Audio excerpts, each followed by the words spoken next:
between people who are able to pick themselves up, get over life's problems, and those who are not?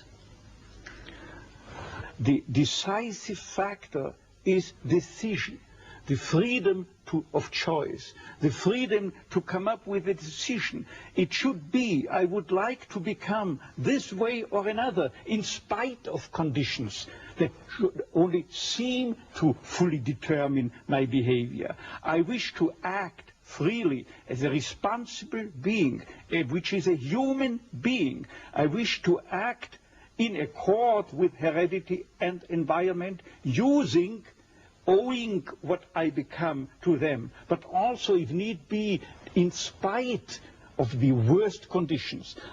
This is exactly what you could watch and witness under severe, extreme conditions of stress or of tragic conditions. Just think of people living for several years under the worst conditions of a prisoner of war camp.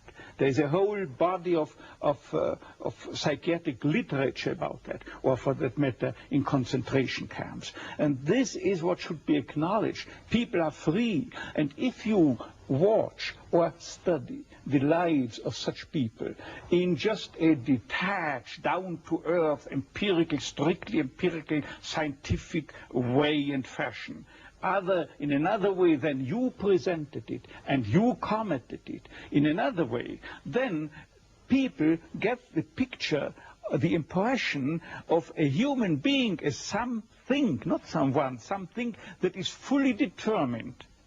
Whereas they don't recognize and acknowledge the freedom and the responsibility for themselves, the responsibility for making something or someone out of himself. So your basic philosophy is that life has meaning under all conditions, but how easy is it when there's a sense of hopelessness, a sense of despair, to recognize this meaning? Let me confront you with a somewhat strange definition of despair. As I'm used to proclaiming is that despair can be explained in terms of a mathematical equation. D, capital D, equals S minus M. What does it mean? Despair is suffering without meaning. As long as an individual cannot see any meaning in his or her despair, he or she will certainly be prone to, in its suffering, I wanted to say, no meaning in the suffering, he or she will certainly be prone to despair and, under certain conditions, to suicide. But at the moment they can see a meaning in their suffering, they can mold it into an achievement, they can mold their predicament into an accomplishment on the human level. They can turn their tragedies into a personal triumph. But they must know for what. What should I do with it? But if people, like so many segments of present-day society and population, cannot find any meaning whatsoever in their lives, cannot see anything meaningful, they more often than not have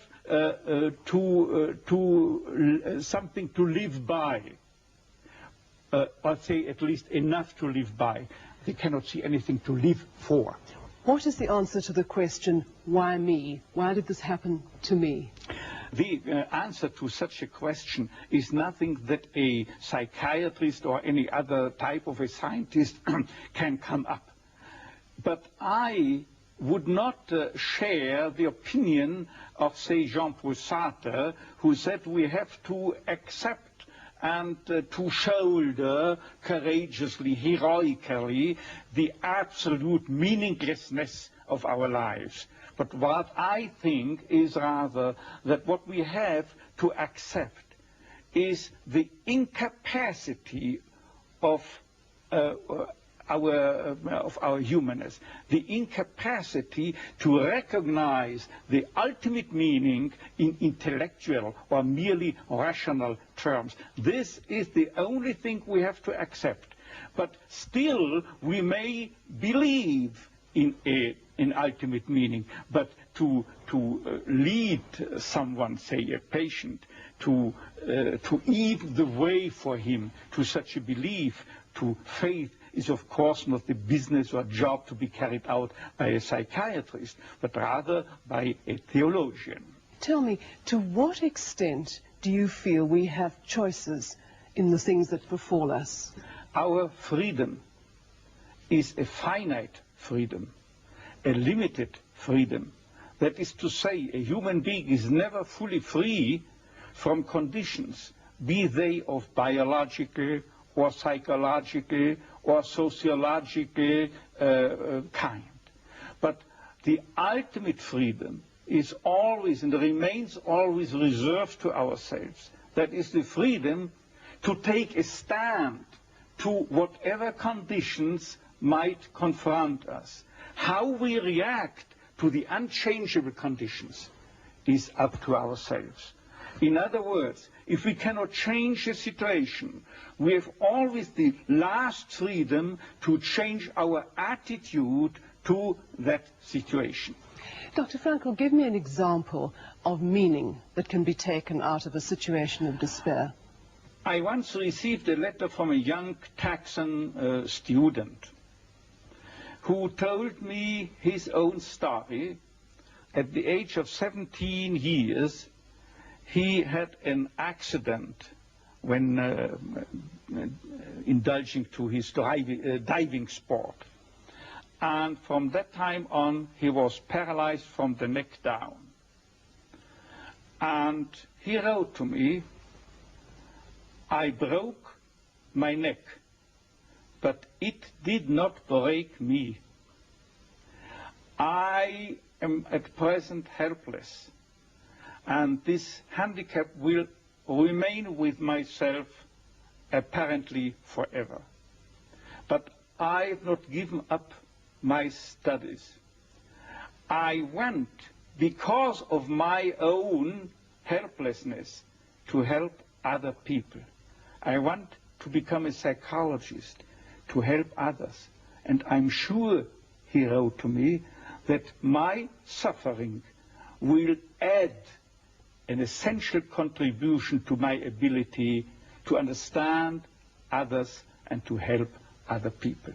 This man, three years later, was invited by me to deliver a lecture, to read a paper at the 3rd World Congress of Logotherapy taking place at the University of Regensburg in West Germany. He was brought in and with his wheelchair by a plane from Texas to West Germany and delivered a lecture under the title, "The Defiant Power of the Human Spirit." The last sentence read, "I know that this is true because that man was me."